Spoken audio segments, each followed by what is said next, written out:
Hello students, फिर से मैं हाजिर हूँ एक बार आपके सामने resource and development geography NCERT geography class 10th के थर्ड लेक्चर के साथ। ठीक है बच्चों, यहाँ पे हम लोगों ने रिसोर्स एंड डेवलपमेंट में रिसोर्सेज के बारे में पढ़े, क्लासिफिकेशन ऑफ रिसोर्सेज पढ़े और इसके साथ साथ आगे जो हम लोगों ने पढ़ा वो था डेवलपमेंट ऑफ रिसोर्सेज। ठीक है, कि हमें रिसोर्स डेवलपमेंट की आवश्यकता क्यों है। ठीक है, अब इससे आगे बढ़ते हैं और देखते हैं कि इस दिशा में कौन कौन से कदम उठाए गए। ठीक है, रिसोर्स डेवलपमेंट की दिशा में क्या क्या कदम उठाए गए हैं। ठीक है, तो इसमें सबसे पहले आता है सस्टेनेबल डेवलपमेंट समझना हमें, जो कि इसमें हम लोगों ने देखा कि सस्टेनेबल डेवलपमेंट एक कंपोनेंट के रूप में इस्तेमाल हो सकता है। ठीक है, एक एसेंशियल डेवलपमेंट प्लानिंग के लिए हमें सस्टेनेबल डेवलपमेंट को साथ में लेके चलना है। अब देखिए सस्टेनेबल डेवलपमेंट होता क्या है। ठीक है, इसके दो कंपोनेंट होते हैं सस्टेनेबल डेवलपमेंट के। पहला होता है sustainable development basically without damaging a development that should take place without damaging the environment, बिना एनवायरनमेंट को नुकसान पहुंचाए जो विकास किया जाना चाहिए वो सस्टेनेबल डेवलपमेंट है।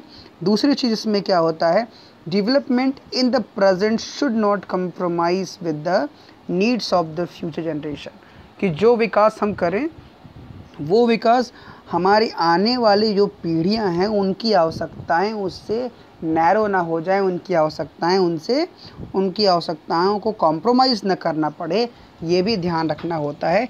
सस्टेनेबल डेवलपमेंट ओवरऑल क्या है, a development that should take without damaging the environment, and second is the development should be in such a manner that the need of the future generation should not compromise ना, जिससे कि आने वाली जो हमारी पीढ़ियां हैं उनकी आवश्यकताएं जो है वो आवश्यकताओं के लिए उन्हें समझौता ना करना पड़े ना हमारे डेवलपमेंट की वजह से। ये सस्टेनेबल डेवलपमेंट का कंक्लूजन है। ठीक है सॉरी स्टूडेंट्स, आगे बढ़ते हैं और देखते हैं कि सस्टेनेबल डेवलपमेंट को कंटिन्यू रखने के लिए प्रयास क्या हुए। तो बच्चों इसके लिए बहुत से प्रयास किए गए हैं, कोपेनहेगन से लेकर के टोक्यो तक ना, जो इंटरनेशनल समिट्स हुए हैं, कन्वेंशंस हुए हैं, इन्वायरमेंटल प्रोटेक्शन को लेकर के तमाम ऐसे जो है प्रोग्राम्स हुए हैं। उन्हीं की एक कैटेगरी में रियो समिट कहा जाता है, रियो डी जेनेरियो में हुआ था, जिसको अर्थ समिट भी कहा जाता है। फर्स्ट अर्थ समिट वहीं से शुरुआत हुई थी 1992 से। यहाँ पे क्या हुआ था कि 100 से अधिक देशों के जो कंट्रीज़ के हेड्स थे वो इकट्ठा होते हैं। ठीक है, एक इंटरनेशनल अर्थ समिट कन्वेन करने के लिए वो ब्राज़ील में इकट्ठा होते हैं। ठीक है, जो समिट था, ठीक है, ये एड्रेस कर रहा था urgent problems of environmental protection, कि जो एक आपातकालीन समस्या है पर्यावरण की सुरक्षा को लेकर के, या फिर सोशो इकोनॉमिक जो डेवलपमेंट को लेकर, सामाजिक आर्थिक जो हमारी विकास है ना ग्लोबल लेवल पे, इनको लेकर के इन समस्याओं को वो एड्रेस कर रही थी। ये पूरी रियो डी जेनेरियो की जो समिट थी। ठीक है, तो असेंबल्ड लीडर्स जो थे उन्होंने सबने मिल करके एक घोषणा पत्र, एक डिक्लेरेशन पे साइन किया। ग्लोबल क्लाइमेट चेंज और बायोलॉजिकल डाइवर्सिटी को लेकर उन्होंने एक डिक्लेरेशन साइन किया। और रियो कन्वेंशन जो था वो ग्लोबल फॉरेस्ट प्रिंसिपल्स और के ऊपर आधारित था। और इसके साथ साथ इन्होंने एजेंडा 21 नाम का एक, ठीक है, एजेंडा 21 नाम का इन्होंने एक एजेंडा जो है तय किया सबने मिल करके, सस्टेनेबल डेवलपमेंट को अचीव करने के लिए 21st सेंचुरी में सब मिलकर क्या करेंगे, एजेंडा 21 जो है उसको अडॉप्ट करेंगे। ठीक है, तो ये रियो डी जेनेरियो के समिट का जो है एक कंक्लूजन था। अब बात आती है एजेंडा 21 था क्या। ठीक है, इसको भी समझ लेते हैं बच्चों कि एजेंडा 21 क्या था। सो एजेंडा 21 जैसा कि मैंने कहा एक डिक्लेरेशन साइन हुआ था 1992 में UNCED, United Nations conference on environment and development ना, एक संस्था थी यूनाइटेड नेशंस की। उसके तहत क्या किया गया, उसके तहत रियो डी जेनेरियो नाम का एक समिट हुआ। ठीक है, रियो डी जेनेरियो में समिट हुआ ब्राज़ील में, और उसका उद्देश्य क्या था कि ग्लोबल सस्टेनेबल डेवलपमेंट को अचीव करना। ठीक है, ये उसका एम था ना। और ये जो एजेंडा था, इस एजेंडे में शामिल किया गया कि हम लड़ेंगे मिल कर के किसके खिलाफ, एनवायरमेंटल डैमेज के खिलाफ, पॉवर्टी के खिलाफ, डिजीज़ के खिलाफ, और इसके साथ साथ कैसे लड़ेंगे हम, global cooperation on common interest के साथ ना, ग्लोबल लेवल पे एक दूसरे के सहयोग करके सामान्य इंटरेस्ट पे ना, मतलब कि हमारा जहाँ सबका एक जैसा हित होगा, म्यूचुअल नीड्स के साथ, जहाँ हमारी आवश्यकताएं साझा होंगी परस्पर एक साथ, एंड शेयर्ड रिस्पॉन्सिबिलिटीज़, और इसके साथ साथ रिस्पॉन्सिबिलिटीज़ भी जो है वो साझा होंगी। ठीक है, तो ये रिस्पॉन्सिबिलिटीज़ को साझा करने की बात की गई एजेंडा 21 में। तो इन सब चीज़ों के खिलाफ लड़ने और इस तरह के ना ग्लोबल कोऑपरेशन जो है कॉमन इंटरेस्ट पे, म्यूचुअल नीड्स और शेयर्ड रिस्पॉन्सिबिलिटीज़ के साथ कॉम्बैट करने की बात की गई। इसका एक महत्वपूर्ण बिंदु जो है बच्चों, वो था एजेंडा 21 का ना, इसका डिसेंट्रलाइजेशन, मतलब कि सभी देशों ने एक ओवरऑल एजेंडा 21 के अलावा सभी देशों ने मिलकर अपना अलग अलग एजेंडा 21 भी सेटअप किया। ठीक है, और उस गोल के तहत उन्होंने अपना डेवलपमेंट करना शुरू किया, एनवायरमेंटल प्रॉब्लम्स से लड़ना शुरू किया। तो बच्चों ये एजेंडा 21 के बारे में डिस्क्रिप्शंस हो गए। ठीक है, अब हम बात करते हैं कि रिसोर्स प्लानिंग। ठीक है, यहाँ से बच्चों एक क्वेश्चन पूछा जाता है कि रिसोर्स प्लानिंग क्या होती है। अब आप इस चीज़ को देख लीजिए, और सबसे इम्पॉर्टेंट चीज़ जो मैं यहाँ कहने चल रहा हूँ कि रिसोर्स प्लानिंग या कोई भी चीज़ है जो इस पूरे चैप्टर में इस पूरे चैप्टर में जो भी इम्पॉर्टेंट पॉइंट्स हैं वो मैं सब ट्रेस करूँगा, आपको इंडिकेट भी करता रहूँगा कि कौन से पॉइंट्स यहाँ इम्पॉर्टेंट हैं, कौन से नहीं हैं, उनमें आपको कहाँ फोकस करना है। इन सब चीज़ों के ऊपर हम लोग यहाँ पे प्लान करेंगे और उसको, ठीक है, आपको मैक्सिमम इसकी यूटिलिटी प्राप्त हो वीडियो की, इसकी पूरी कोशिश करूँगा। और इस चीज़ को कोशिश जो है क्लासरूम से लेकर के बाहर तक मैं करता आया हूँ।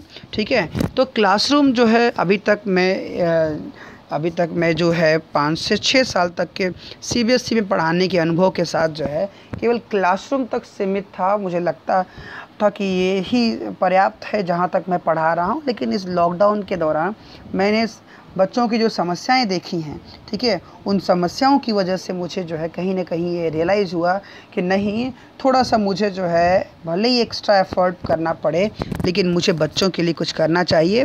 तो मैंने जो है ऑनलाइन पोर्टल्स का इस्तेमाल करना शुरू किया है, यूट्यूब जैसा एक पोर्टल का इस्तेमाल करना शुरू किया है कि इसके माध्यम से हम कई और बच्चों तक अपनी पहुंच बना सकते हैं, कई और बच्चों को वीडियोस प्रोवाइड कर सकते हैं, जिसके थ्रू एटलीस्ट जो कि फ्यूचर में अभी तक स्कूल्स ओपन होने के चांसेस नहीं लग रहे हैं, तो कम से कम वो घर बैठ कर के अपनी प्रिपरेशंस को कंटिन्यू रख सकें। ठीक है स्टूडेंट्स, इसी उद्देश्य के साथ मैंने ये वीडियो सीरीज़ स्टार्ट किया है। इसमें हम लोग ज्योग्राफी कवर करेंगे, हम पॉलिटिक्स कवर करेंगे क्लास 10th की।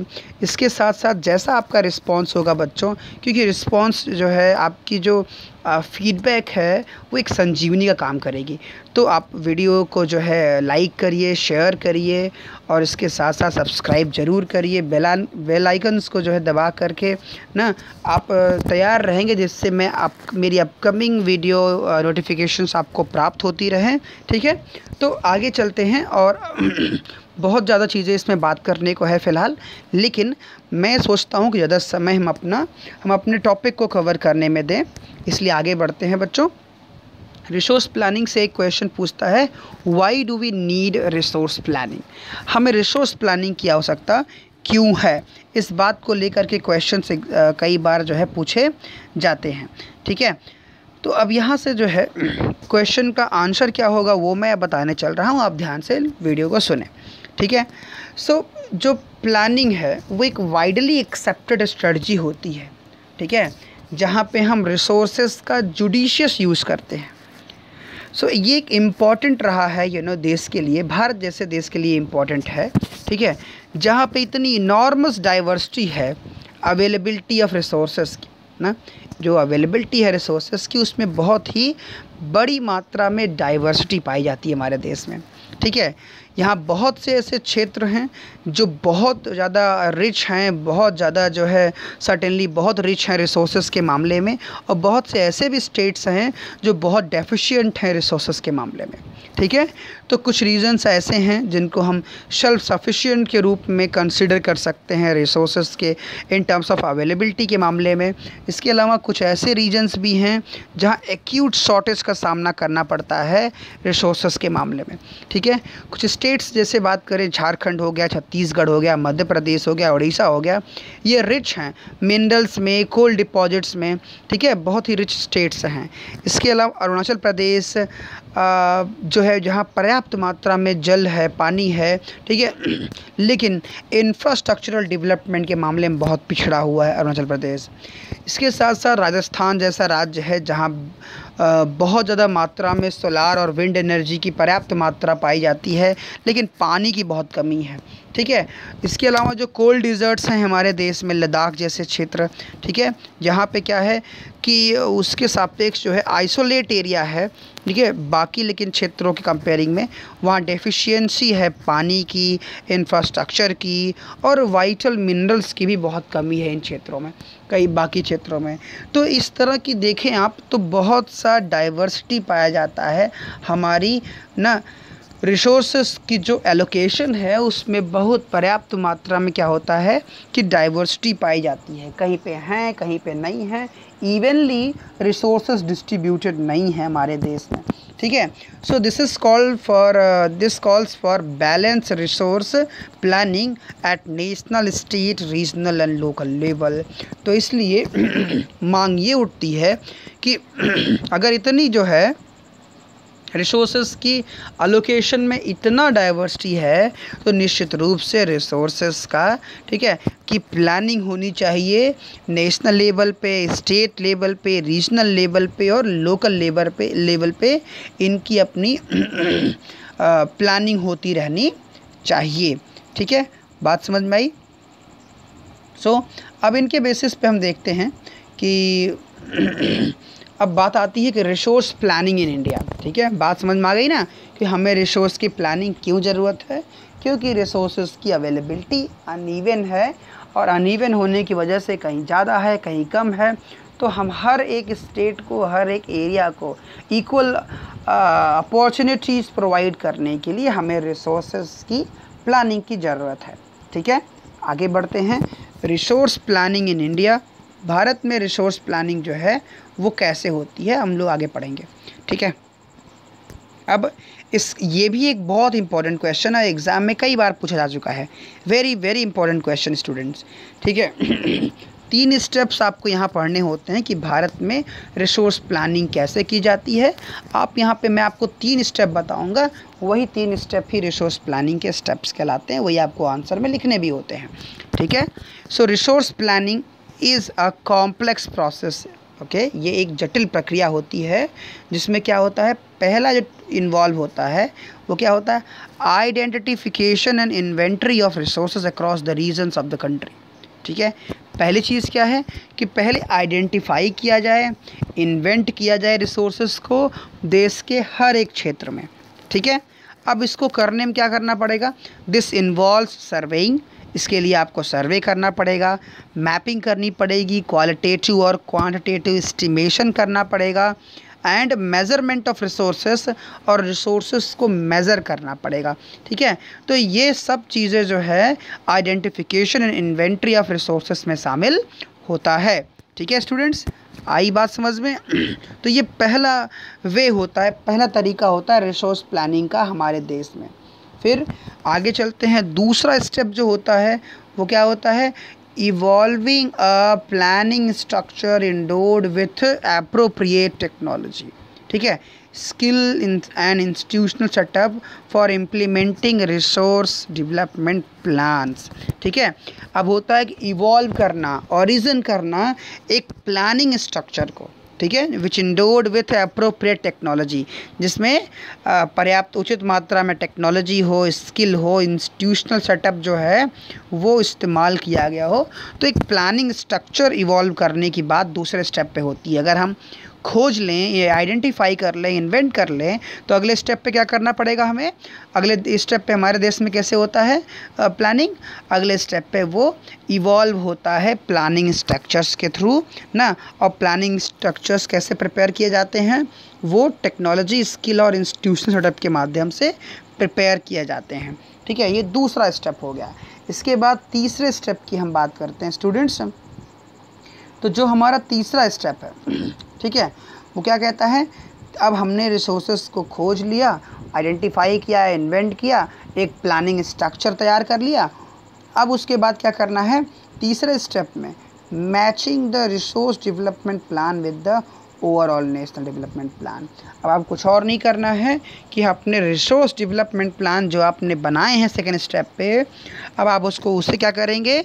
आप उससे मैच कर देंगे जो नेशनल डेवलपमेंट प्लान है, पूरे देश का जो डेवलपमेंट प्लान है, अब आप अपने डेवलपमेंट प्लान को उसके साथ जोड़ देंगे। बस यही 3 स्टेप होता है स्टूडेंट्स, जो रिसोर्स प्लानिंग भारत में रिसोर्स प्लानिंग इन्हीं तीनों वे के माध्यम से किया जाता है। ठीक है ना? तो ये एक तरीका हो गया स्टूडेंट्स। क्लियर? तो ये आपको समझ में आ गया होगा कि क्या होता है ये।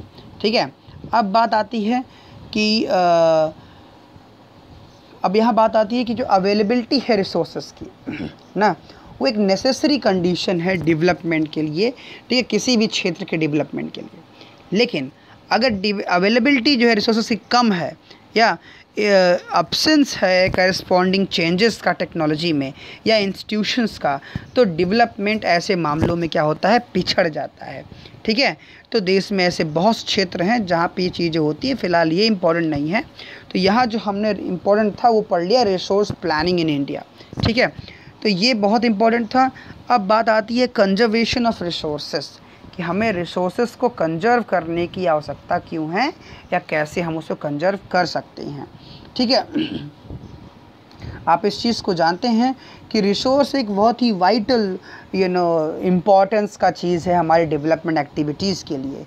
लेकिन जो इरेशनल कंजप्शन है, जो हमारे देश में अंधाधुंध बिना बुद्धि के जो कंजप्शन किया जा रहा है या बहुत ज़्यादा उपयोग किया जा रहा है रिसोर्सेज का, उसकी वजह से सोशियो इकोनॉमिक और इन्वायरमेंटल प्रॉब्लम्स हमारे सामने खड़े हो गए हैं। ठीक है, तो इन समस्याओं से लड़ने के लिए resource conservation at various levels is important. तो अलग अलग स्तर पे रिसोर्स कंजर्वेशन की बहुत महत्व पड़ती है, बहुत महत्वपूर्ण होता है। ठीक है, सो ये जो रिसोर्स कंजर्वेशन है, ये बेसिकली इसका मेन कंसर्न होता है of the leaders and thinkers in the past. For example ठीक है, इस संदर्भ में जो हमारे लीडर्स थे और थिंकर्स थे, इन्होंने अपनी राय दी है कंजर्वेशन को लेकर के। गांधी जी का थॉट यहाँ बहुत इंपॉर्टेंट है। ठीक है, गांधी जी कहा करते थे वो अपनी इस आवाज़ को उठाया करते थे कंजर्वेशन को लेकर रिसोर्सेज के, कि देयर इज़ इनफ ना, क्या कहते थे वो?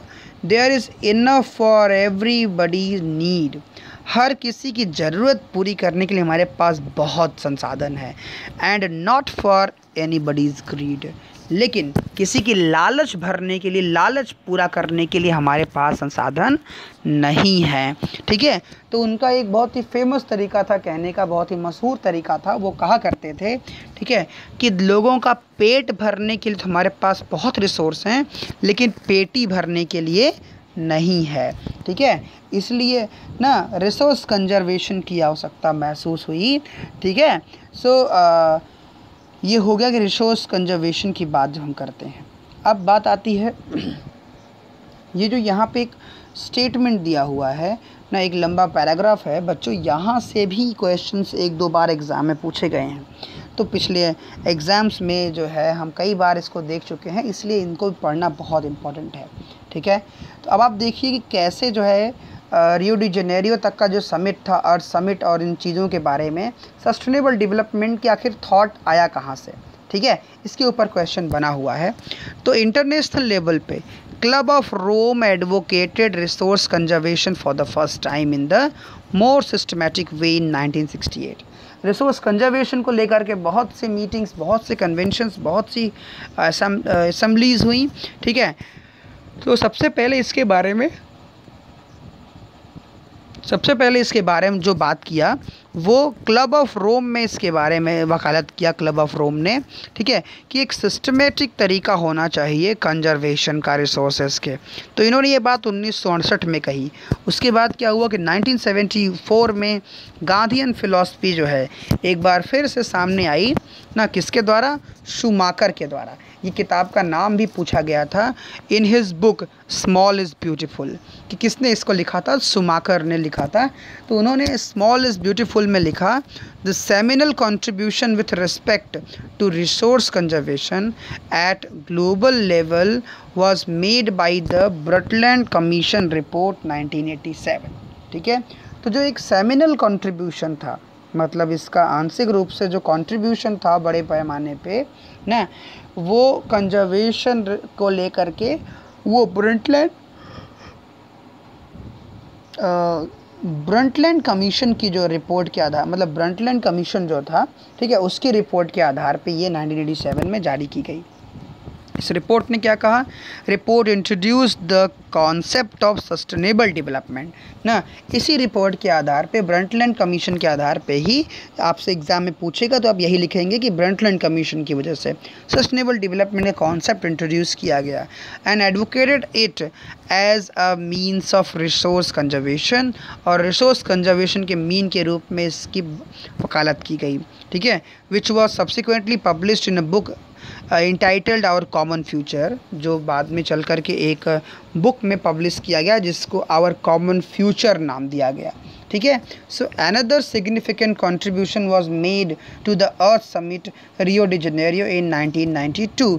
तो इस तरह से स्टूडेंट्स इसके ऊपर फाइनली 1992 में रियो समिट हुआ और तब जाकर सस्टेनेबल डेवलपमेंट को जस्टिफाई किया जा सका। तो ये सारे कदम उठाए गए सस्टेनेबल डेवलपमेंट को कंटिन्यू रखने के लिए, डेवलपमेंट जो है उसको कंजर्वेशन ऑफ रिसोर्सेज को भी जारी रखने के लिए। ठीक है, तो होप आपको ये समझ में आया होगा। इससे एक दो क्वेश्चन बनता है कि जो स्मॉल इज़ ब्यूटीफुल है वो किसकी बुक है, इसके अलावा सस्टेनेबल डेवलपमेंट किस रिपोर्ट के आधार पर जारी की गई थी, तो ब्रंटलैंड कमीशन रिपोर्ट, ये सब जानते रहेंगे आप। ठीक है, अब इसके बाद बच्चों बात आती है लैंड रिसोर्सेज की। ठीक है, लैंड रिसोर्सेज स्टूडेंट बहुत महत्वपूर्ण है। इसमें एक जो सबसे महत्वपूर्ण टॉपिक होता है वो होता है कि लैंड रिसोर्सेज। अब हम इसको डिवाइड करेंगे। ठीक है, सो हम अपने लैंड पे जहाँ हम रहते हैं वहाँ पे हम कई तरह की इकोनॉमिक एक्टिविटीज़ को परफॉर्म करते हैं। ठीक है, लैंड के ऊपर हम बहुत तरह तरह के रास्ते अपनाते हैं। ठीक है, तो जो एक लैंड है वो एक नेचुरल रिसोर्स कहलाता है, अटमोस्ट इम्पोर्टेंस वाला, इसकी इम्पोर्टेंस ज़्यादा होती है ना। इट सपोर्ट्स नेचुरल वेजिटेशन, इसके अलावा एक लैंड नेचुरल वेजिटेशन सपोर्ट करता है, wild life, human life, economic activities, transport और कम्युनिकेशन सिस्टम, इन सब का आधार, इन सब का बेस क्या होता है? लैंड होता है। ठीक है, सो लैंड एक एसेट है इन्फिनाइट मैग्नीट्यूड का, इसलिए इम्पॉर्टेंट ये है कि यूज़ किया जाए अवेलेबल लैंड को अलग अलग पर्पजेस के लिए, लेकिन केयरफुली प्लानिंग के साथ। ठीक है, तो इस तरीके से अगर देखा जाए तो हमारे देश में जो टोटल लैंड है, ठीक है, वहाँ पर वैरायटी ऑफ रिलीफ फीचर्स पाए जाते हैं। माउंटेन्स हैं, प्लेटूज़ हैं, प्लेन हैं, आइलैंड हैं। लगभग 43% हमारा जो लैंड है उसमें प्लेन्स हैं, मैदान हैं। ठीक है, जो प्रोवाइड करती हैं facilities for agriculture and industry. इसके साथ साथ माउंटेन्स हमारे देश में लगभग 30% के आसपास टोटल सरफेस एरिया पे पाए जाते हैं। ठीक है, इसके साथ साथ 27% जो लैंड है वो प्लेटू रीजन्स को कवर करता है। तो ये हमारे यहाँ लैंड का जो है इस तरीके से डिस्ट्रीब्यूशन पाया जाता है। लेकिन जो एग्ज़ाम में पूछता है वो लैंड यूटिलाइजेशन पैटर्न पूछता है कि लैंड यूटिलाइजेशन हमारे देश में पैटर्न क्या है। ठीक है, तो अब मैं जो आपको पढ़ाने चल रहा हूँ बच्चों, इसको आपको ध्यान में रखना है, ये बहुत इम्पॉर्टेंट है। ठीक है, यहाँ से क्वेश्चन बनता है लैंड यूटिलाइजेशन या लैंड रिसोर्स का किस तरह से यूटिलाइजेशन होता है, उसके आपको कुल मिला के 5 रास्ते देखने हैं। ये कुल मिला के 9 होते हैं, लेकिन हमें इसको 5 कैटेगरीज में डिवाइड करके पढ़ना है। अब देखो, जो लैंड यूटिलाइजेशन होता है उसका पहला जो यूटिलाइजेशन होता है वो फॉरेस्ट पर्पस से होता है। ठीक है, फॉरेस्ट जो है वो लैंड यूटिलाइजेशन का प्राइम जो है पार्ट है, जहाँ मतलब जंगल जो है ज़मीन का एक बड़ा हिस्सा जंगल के रूप में हमारे देश में पड़ा हुआ है। तो लैंड यूटिलाइजेशन का पहला पार्ट क्या है, फॉरेस्ट है। ठीक है, फिर उसके बाद दूसरा कि land not available for cultivation, land जो है वो कल्टीवेशन के लिए अवेलेबल जो ना हो, वो लैंड जो कल्टीवेशन के लिए अवेलेबल ना हो। अब ऐसे कौन से लैंड जो कल्टीवेशन के लिए अवेलेबल नहीं होते हैं, तो उसमें पहला होता है बैरन एंड वेस्ट लैंड, और दूसरा होता है land put to non agriculture uses like building, roads, factories etcetera. ठीक है, तो लैंड यूटिलाइजेशन में दूसरा होता है कि जो लैंड अवेलेबल नहीं होता कल्टीवेशन के लिए। ठीक है, तो बैरन और वेस्ट लैंड इसके अंतर्गत आते हैं। इसके अलावा जो नॉन एग्रीकल्चर यूज़ के लिए लैंड है, जैसे बिल्डिंग हो गया, रोड्स हो गए, ठीक है, इसके अलावा फैक्ट्रीज़ हो गई, ये सब क्या होते हैं, ये नॉन एग्रीकल्चर, मतलब जहाँ पे सारी चीज़ें खुल जाएं बच्चों, वहाँ पे खेती तो हो नहीं सकती है ना। इसके अलावा बंजर ज़मीन है, वेस्ट लैंड है, मतलब बेकार ज़मीन है। तो यहाँ पे क्या होता है कि ऐसे ही क्षेत्र जो है वो क्या होते हैं, नॉन अवेलेबिलिटी वाले, मतलब कि कल्टीवेशन के लिए ना अवेलेबल लैंड है ये। ठीक है, फिर तीसरा होता है इसी कैटेगरी में यूटिलाइजेशन जो हमारे लैंड का, कि अदर अनकल्टिवेटेड लैंड ना, तीसरा होता है अदर अनकल्टिवेटेड लैंड, मतलब इनके अलावा भी बहुत से क्षेत्र हैं जो कल्टिवेटेड नहीं होते हमारे देश में। ठीक है, लेकिन उसमें से हम फैलो लैंड को निकाल देंगे। ठीक है, सो परमानेंट पास्चर्स, ग्रेजिंग लैंड पहला इसमें है। परमानेंट पास्चर्स जो परमानेंट जो है स्थायी चारागाह हैं जहाँ जानवर चराए जाते हैं। इसके अलावा दूसरा होता है land under miscellaneous tree crops, जहाँ बहुत सी ट्री क्रॉप्स वाले जो पेड़ होते हैं, ठीक है, जो ग्रुप्स होते हैं ना, जो नेट शोन एरिया में इंक्लूड नहीं होते हैं, तो ये सब एरिया जो है क्या होता है कि वो अदर अनकल्टिवेटेड एरिया की कैटेगरी में आता है। ठीक है, इसके अलावा land under culturable waste land, इसके अलावा एक और अनकल्टिवेटेड लैंड होता है, इसको हम क्या कहते हैं, कल्चरल वेस्ट लैंड। ठीक है, अब देखो कल्चरल वेस्ट लैंड क्या होता है बच्चों ना, कल्चरल वेस्ट लैंड होता है जैसे कि जो कल्चरल प्रोग्राम्स के लिए हम ज़मीनों को रख के बैठे, जैसे रामलीला के लिए ज़मीन हो गई, मेले के लिए, जिस मेला साल भर में एक बार लगता है लेकिन मेला ग्राउंड हो गया, तो ये क्या है, ये कल्चरल वेस्ट लैंड है। ठीक है, तो इस तरह से इनके लिए बात हो गई। इसके अलावा चौथा यूटिलाइजेशन जो लैंड का होता है हमारे देश में, वो क्या कहलाता है, उसको हम कहते हैं फैलो लैंड, जिसको हम छाड़न भूमि कहते हैं, छोड़ी गई भूमि, फैलो लैंड ना। अब इसमें दो तरह के फैलो लैंड आते हैं, एक होता है करंट फैलो और दूसरा अदर दैन करंट फैलो। ठीक है, अब current follow and other than current follow में क्या अंतर होता है कि जो करंट फॉलो होता है, जैसा 1 साल से कम समय तक जो क्षेत्र खाली छोड़ा गया हो, जिस पर खेती नहीं हो रही हो, वो कहलाता है, क्या कहलाता है, उसको हम कहते हैं करंट फॉलो लैंड। ठीक है, दूसरा होता है अदर देन करंट फॉलो। अब इसमें कौन आते हैं कि लगभग जो है 1 to 5 ईयर से जो 1 से लेके 5 एग्रीकल्चर साल तक लगभग ना, जहाँ पे खेती बाड़ी नहीं हो रही है, उसमें से कुछ लोग होते हैं, बहुत बड़े लोग हैं जिनके पूरे खेतों में खेती नहीं करा पाते हैं, कुछ 1-2 खेत जो है बच जाते हैं, तो ऐसे क्षेत्र जो है वो अदर दैन करंट फैलो के अंतर्गत आता है। फिर इसके बाद इन सब के अलावा जो ज़मीन बची ना, वो होता है, उसको हम कहते हैं नेट शोन एरिया। क्या कहते हैं, नेट शोन एरिया, कुल उपज का क्षेत्र। तो नेट शोन एरिया जो होता है, मतलब कि यहाँ पे शुद्ध रूप से खेती की जाती है। ठीक है, area shown more than 1 in an agriculture year, area जो होते हैं वो एक एग्रीकल्चर ईयर में 1 से कई ज़्यादा बार जो है दिखाए जाते हैं ना। Net sown area is known as gross cropped area. ठीक है, तो नेट शोन एरिया जो होता है उसको ग्रास क्रॉप्ड एरिया भी कहते हैं। तो ये ग्रास क्रॉप्ड एरिया में जो है ठीक है, तो नेट सोन एरिया जो है, जहाँ पे कुल क्षेत्र पे खेती होती है, वो नेट सोन एरिया है। तो इस तरह से देश में जो है नेट सोन एरिया और बाकी तरीके से 4 अबब तरीके से हम क्या करते हैं, हम लैंड रिसोर्सेस को यूटिलाइज़ करते हैं, ठीक है ना। उनका उपयोग देश में किया जाता है इन्हीं 5 बड़े कैटेगरीज और 5-6 जो सबसेट हैं उनकी कैटेगरीज बना करके, ठीक है। तो ये ओवरऑल जो है क्या हो गया कि ग्रॉस क्रॉप्ड एरिया जो है वो नेट। अब देखो नेट और ग्रॉस में क्या अंतर होता है, ग्रॉस में कई चीज़ें शामिल होती हैं, ठीक है। अब उसमें से बहुत चीज़ों को निकाल दोगे तो वो नेट सोन एरिया हो जाता है। तो देश में नेट सोन एरिया, इनके अलावा जो बच्चे उनको हम नेट सोन एरिया कहते हैं, ठीक है। तो स्टूडेंट्स ये हो गया आपका टॉपिक, इस तरह से हम लोगों ने कवर किया।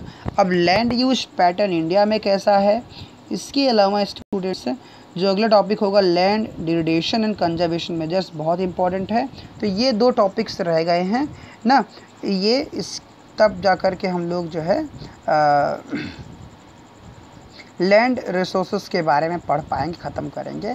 फिर क्लासिफिकेशन ऑफ सॉइल अगले दिन हम उसको डिस्कस करेंगे। तो स्टूडेंट्स आज के लिए बस इतना ही। अब उम्मीद करूँगा कि आप मेरी मेहनत सार्थक जाएगी, आपको ये वीडियो पसंद आएगा ना। आप इसी तरीके से मेरा उत्साहवर्धन करते रहेंगे तो बहुत जल्द 1 या 2 दिन में हम इस चैप्टर को फिनिश कर लेंगे। और जाते जाते जो है एक ही आपसे रिक्वेस्ट है, अभी हम लोगों ने केवल शुरुआत किया है इसलिए, ठीक है, अपना फीडबैक ज़रूर दीजिए। आप इस चैनल को अधिक से अधिक स्प्रेड करिए जिससे कि अधिक से अधिक लोग इससे जुड़ सकें।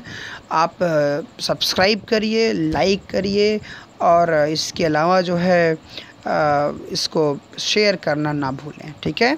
सो स्टूडेंट्स बस आज के लिए इतना ही।